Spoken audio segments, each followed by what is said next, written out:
Kalau terang nggih. Domir sa'an iku ad-domiru al-mufassaru bi jumlatin ba'dahu. Eling-eling apa ad-domiru al-mufassaru bi jumlatin ba'dahu. Jadi domir yang ditafsiri oleh jumlah setelahnya. Ya napa? Oleh jumlah.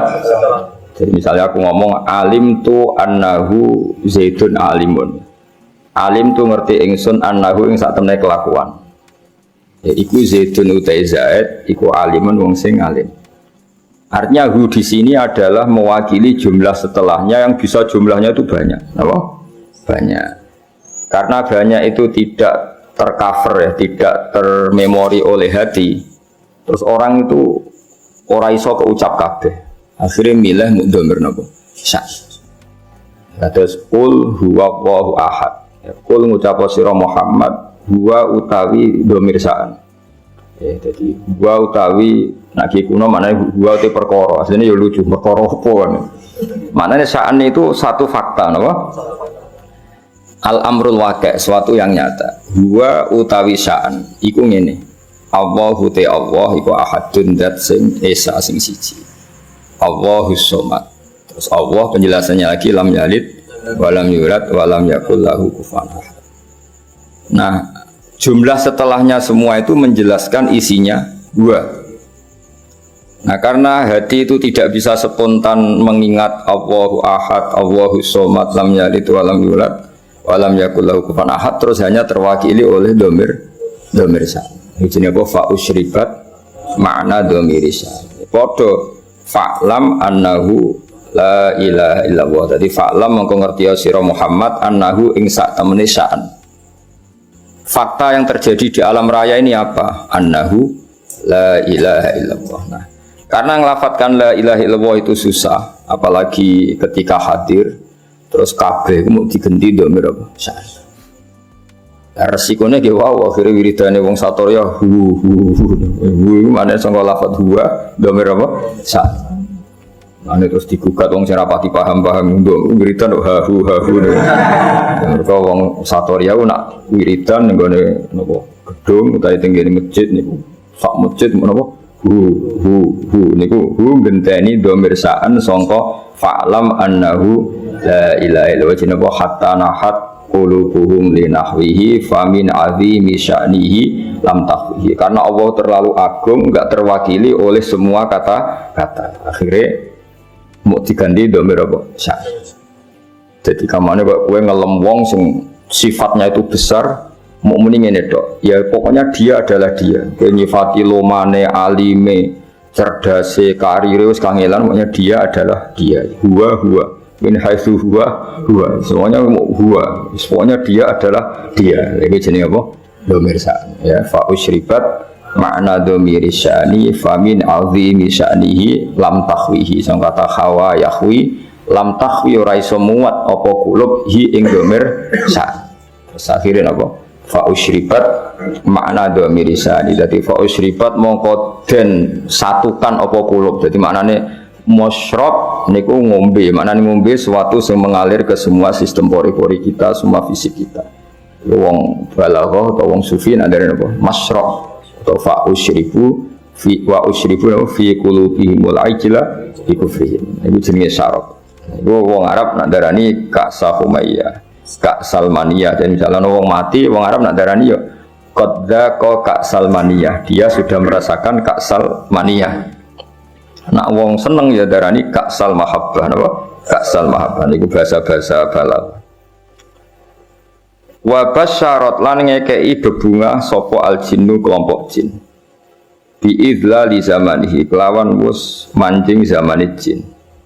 Pasti jin sudah merasa final karena sesuatu yang dinantikan sudah datang. Wantu hikat lan dadi rusak apa al-kahanatu sistem perdukunan.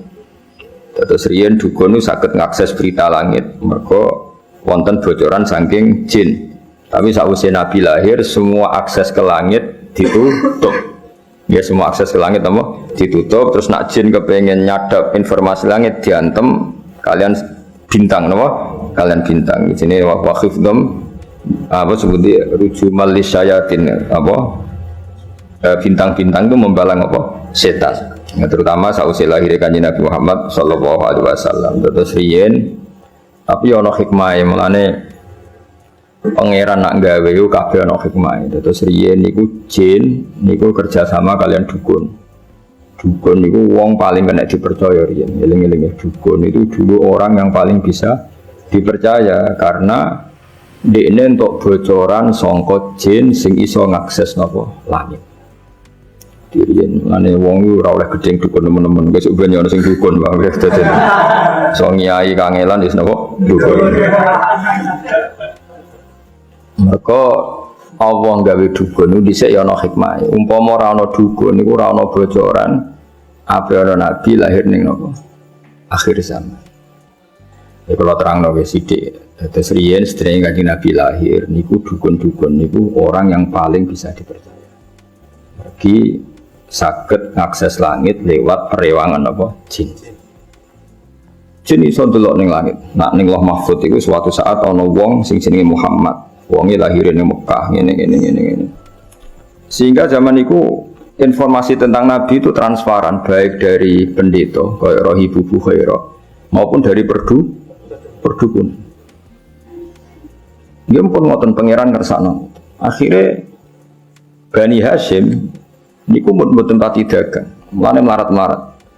Bani Abdi Samsin niku tetep dagang, mergo ngerti nak Muhammad iku ora lahir lewat mereka. Eling-eling ya wae Muhammad bin Abdillah bin Abdul Muthalib bin Hashim. Hashim didulur jenenge Abdi Samsin. Abdi Samsin iki sak turunane termasuk Muayyah, Muawiyah nggih niku bin Abi Sufyan bin Harb nggih bin Umayyah bin Abdi Samsin. Niku ngerti nak turunan Nabi ora bakal ning ndekne, mulane tetep nek mati dagang. Sementara Bani Hashim padahal Muhammad bin Abdillah bin Abdul Muthalib bin Hashim. Hashim itu mbah keempat sangka Nabi. Iku pun ngerti tenan nak sampean putune iku bakal dadi nabi. Makanya ora wani lunga. Jadi Hashim wedi kok jangan-jangan era aku. Kok Abdul Muthalib yo wedi jangan-jangan era aku. Abdullah yo wedi jangan-jangan sehingga do tengok-tengok ning Mekah. Iku yo beritane sebagian sangka kahin napa? Dukun. Jadi akhirnya mulai Imam Bukhari itu dikritik ketika istidlal itu mengambil dalil bahwa kesaksian kenabiannya Nabi itu sebagian diomong nopo dukun. Hazza itu dukun kain.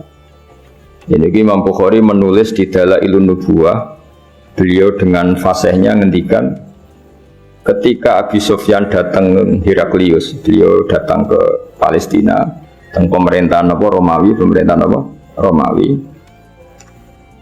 Romawi itu digegerkan oleh informasi nak neng Mekah itu ada orang yang mengklaim dirinya Nabi, ya mengklaim dirinya Nabi. Ya tentu bagi kita tuh nggak ngeklaim panjang Nabi tenan, tapi bagi mereka kan itu klaim. Singkat cerita sudah dengar detail kalau ada orang bernama Muhammad dari suku Quraisy memaklumatkan diri kalau dia seorang Nabi. Sinjatita Heraklius Hiroklu kalau dalam kitab-kitab Hiroklu itu tidak punya informasi detail. Suatu saat Abi Sufyan itu mampir ke sana karena mitra dagang. Kita tahu Abi Sufyan itu presiden Mekah, no? Presiden Mekah tentu sering ketemu tokoh-tokoh dunia termasuk ketemu sinten Heraklius.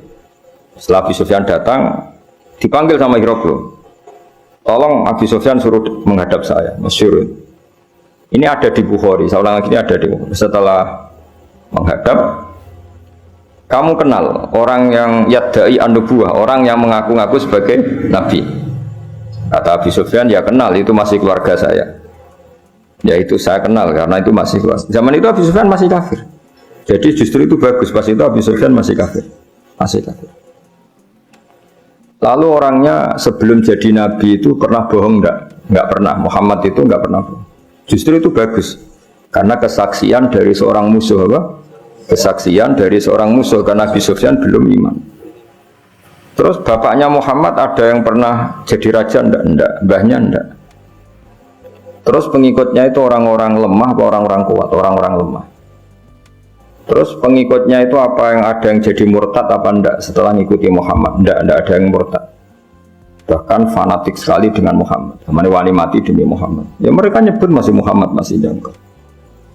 Sampai terus akhirnya dari sekian pertanyaan itu terus Hiroklu membuat tesis sendiri, membuat kesimpulan sendiri. Itu yang namanya Muhammad itu nabi betul. Sifatnya persis yang saya temukan dalam Taurat. Ya. Di antara logika yang dibangun Hiroklu itu begini. Kenapa saya tanya bapaknya raja atau enggak? Andai kan bapaknya Muhammad seorang raja, pasti saya komentari rojulun yatlubu mulka abihi. Dia adalah orang yang punya gerakan karena dia ingin jadi raja lagi kayak bapaknya. Jadi Kanjeng Nabi bagaimanapun dakwah itu kan bikin gerakan sosial. Ya, yang namanya dakwah itu dalam kacamata sosial kan tetap dianggap gerakan apa? Sosial. Dan itu kalau bapaknya raja berarti apa? Rojulun yatlubu mulka abih. Dia bikin gerakan gitu supaya jadi raja lagi kayak bapaknya, kayak mbah-mbahnya. Ketika kamu bilang bapaknya tidak raja, berarti murni karena tugas dari Allah Subhanahu wa Ta'ala. Singkat cerita akhirnya Hiroklu manggil temannya dia yang ahli kahana Hazza. Kamu kesini. Ketika teman-teman diskusinya yang sama-sama menguasai kitab langit, tanyanya lucu. Saya mimpi bahwa nanti yang menguasai Jaziratul Arab itu rojulun muhtatinun, orang yang berkhitan. Terus ada yang usul, yang berkhitan itu orang Yahudi. Terus kata Hiroklu, ndak itu masuk, itu pasti ndak Yahudi. Meskipun orang Yahudi berkhitan. Terus ketika ada cerita Innal Arab yahtatinun, orang Arab itu berkhitan. Jadi orang Arab meskipun sebelum ada Islam itu sudah berkhitan karena masih punya sisa-sisa Ibrahim, milati Ibrahim. Akhirnya Hiroklu iman. Saat itu dia komentar, kalau saya ketemu Muhammad latajasyamtu ilah, dan saya kalau ketemu dia wala ghusal tu qadamaihi, pasti menah dak wajahi sikile tak umbah. Niku jari sinten Hiroklu. Itu juga berdasar kahana. Sehingga Imam Bukhari itu dikritik ketika bagaimana mungkin beliau menceritakan dalailun nubuwah kemudian menyitir omongane ahlul kahana. Nah tentu terus Imam Bukhari dibela sekian ulama, termasuk pembelaan semua ulama adalah zaman itu kahana masih orisinil. Zaman itu kahana masih orisinil dan orang memang mencari-cari Muhammad juga berdasar kahana. Jadi kamane nubuwatu Muhammad iku arafahal fasik wal fajir was soleh wat toleh, bahwa kenabian Muhammad adalah pendeta yang ngerti kayak roh Ibu Bukhairah, paham ya? Wong Yahudi yang ngerti, dukun nggih ngerti. Saking populernya berita itu di langit, dan langit zaman itu bisa diakses jin terus menginformasikan kepada kahana. Paham ya? Jadi benar. Nah, tapi terus sistem ini hilang setelah lahirnya Kanjeng Nabi Muhammad sallallahu alaihi wasallam. Tapi ya ono hikmah ya tadi, andaikan enggak ada kahana yang jadi muqaddimah diutusnya Nabi, orang enggak cukup punya informasi tentang Nabi. Ya terus ribet toh, misalnya Nabi maklumatkan aku Nabi ku apa? Sing untuk perintah ke Jibril ku sapa? Kan panjang. Beda nak orang Yahudi kenal Jibril, kenal Mikail, paham ya? Roh Ibu Bukhairah ya kenal Nabi akhir zaman. Sehingga wong kabeh diskusi tentang Nabi akhir zaman. Jadi cara saiki wis di seminar, wis dadi trending topik, juga orang sudah bicarakan itu semua. Paham ya? Terus kabeh sing digawe pangeran ono hikmah. Mane kahana zaman iku ono gunane. Termasuk bocoran langit nak ape ono Nabi akhir zaman iku berdasar nopo? Kahana. Mane Imam Bukhari ngebabkan dalailun nubuwah niku termasuk komentari ahlul kahana.